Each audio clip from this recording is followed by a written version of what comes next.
حضرت صہیب رضی اللہ عنہ کہتے ہیں، رسول اللہ صلی اللہ علیہ وآلہ وسلم اپنے صحابہ کے ساتھ بیٹھے تھے، اچانک مسکرا دیے۔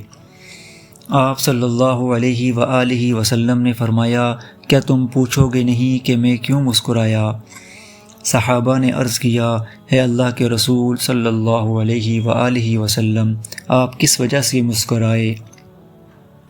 آپ صلی اللہ علیہ وآلہ وسلم نے فرمایا، میں مومن کے معاملے سے خوش ہوا، اس کا سارے کا سارا معاملہ بھلائی ہے۔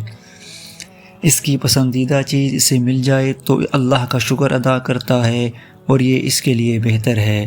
اگر ناپسندیدہ چیز سے اس کا سامنا ہو جائے تو صبر کرتا ہے اور یہ اس کے لیے بہتر ہے۔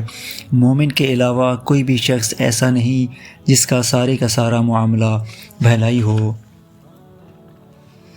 حضرت ابو امامہ رضی اللہ عنہ کہتے ہیں کہ رسول اللہ صلی اللہ علیہ وآلہ وسلم نے فرمایا، بندہ جب بیمار ہوتا ہے تو اللہ تعالیٰ اپنے فرشتوں کی طرف وحی کرتا ہے میرے فرشتوں، میں نے اپنے بندے کو اپنی قید میں جکڑ دیا ہے، اگر میں اسے قبض کر لوں تو موت دے دوں تو میں اسے معاف کر دوں گا، اگر اسے صحت دے دوں تو یہ اٹھ کر بیٹھ جائے گا اور اس کا کوئی گناہ باقی نہیں رہے گا۔